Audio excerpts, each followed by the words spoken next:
एक दिन की बात है। जंगल में रहने वाली एक भूखी चिड़िया भोजन की तलाश में निकली। उड़ते उड़ते वह एक खेत में पहुंची। वहां से चावल का दाना चोंच में दबाकर वह अपने घोंसले में लौटने लगी। जंगल दूर था। रास्ते में आराम करने के लिए वह एक लकड़ी के खूंटे पर बैठ गई। अचानक उसके मुंह से चावल का दाना गिरकर लकड़ी के खूंटे के छोटे से छेद में घुस गया। छेद से चावल निकालना चिड़िया के बस की बात नहीं थी। वह परेशान हो गई और सोचने लगी कि क्या करे। कुछ देर सोचने के बाद उसने सोचा कि क्यों न बड़ी से सहायता ली जाए। वह अपनी कुल्हाड़ी से लकड़ी के खूंटे को चीर देगा तो उसका चावल का दाना उसे मिल जाएगा। वह उड़कर बड़ी के पास गई और बोली, बड़ी बड़ी, खूंटा चीर, खूंटा में हमार दाल बा, का खाई, का पी, का लेके परदेस जाई। बड़ी ने चिड़िया को भगाते हुए कहा, मेरे पास समय नहीं है। एक चावल के दाने के लिए मैं खूंटा नहीं चीरूंगा। चल भाग यहाँ से। बड़ी के द्वारा सहायता न करने के कारण चिड़िया उदास हो गई और राजा के पास पहुंची।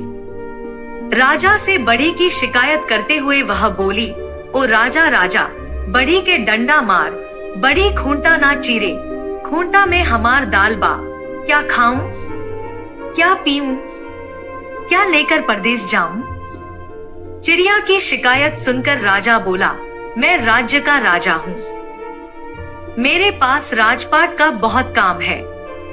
तेरे एक दाने के लिए मैं बड़ी को क्यों मारूं? भाग यहाँ से।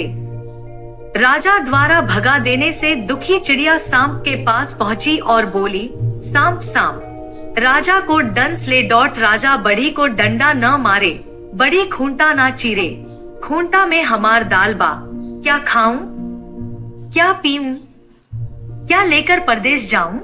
सांप ने भी चिड़िया को मना कर दिया और कहा, अभी मेरे सोने का समय है, मुझे परेशान मत कर, भाग यहाँ से।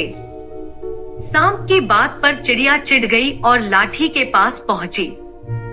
लाठी से वह बोली, लाठी लाठी, सांप मार, सांप ना राजा डंस, राजा ना बड़ी डंडा मारे, बड़ी ना खूंटा चीरे, खूंटा में हमार दाल बा, क्या खाऊं, क्या पीऊं, क्या लेकर परदेस जाऊं। लाठी ने भी चिड़िया को डांट कर भगा दिया।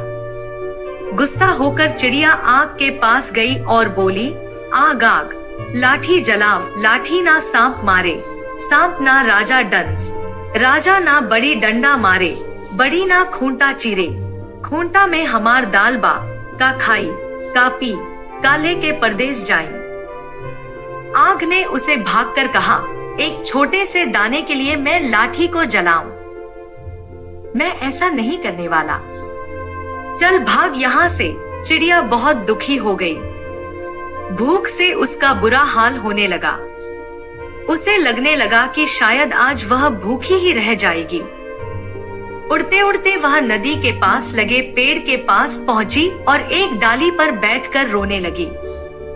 उसे रोता देखकर नदी को उस पर दया आ गई। उसने उससे रोने का कारण पूछा। चिड़िया ने उसे सारी बात बताई और कहा, नदी नदी, आग बुझाओ, आग डंडा ना जलावे, डंडा सांप ना मारे, सांप राजा को ना डंसे, राजा बड़ी को डंडा न मारे, बड़ी खूंटा ना चीरे, खूंटा में हमार दाल बा, का खाई, का पी, का लेके परदेस जाई। नदी उसकी सहायता करने तैयार हो गई और आग को बुझाने के लिए बढ़ने लगी। चिड़िया के साथ नदी को पास आता देख आग भयभीत हो गई और चिड़िया से कहने लगी, चिड़िया रानी, मैं अभी लाठी को जलाने जाता हूँ, तुम नदी से कहो कि मुझे न बुझाए। नदी वापस लौट गई।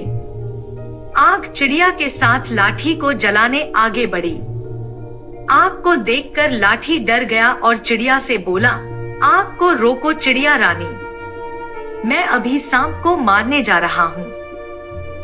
आग वापस लौट गई। लाठी चिड़िया के साथ सांप को मारने आगे बढ़ी। लाठी को अपनी ओर आता देख डरकर सांप बोला, चिड़िया रानी, रुको, मैं राजा को डसने जाता हूँ। वह चिड़िया के साथ राजा के महल में पहुंचा। सांप को देखकर राजा भी डर गया और चिड़िया से बोला, चिड़िया रानी, सांप से कहो कि मुझे ना डसे। मैं अभी बड़ी को बुलाकर खूंटा चीरने को कहता हूँ। सांप वापस चला गया। राजा ने बड़ी को बुलवाया और लकड़ी का खूंटा चीरकर चावल का दाना निकलने को कहा। राजा का आदेश मानकर बड़ी कुल्हाड़ी लेकर लकड़ी के खूंटे के पास पहुंचा और उसे चीरने के लिए कुल्हाड़ी उठाई। उसे कुल्हाड़ी उठाया देखकर खूंटे ने कहा, बड़ी भाई, मुझे मत चीरो, बस मुझे उल्टा कर दी, चावल का दाना निकल जाएगा। बड़ी ने लकड़ी के खूंटे को उल्टा कर दिया। चावल का दाना छेद से बाहर निकल गया। चिड़िया दाना चोंच में दबाकर खुशी खुशी अपने घोंसले में लौट गई।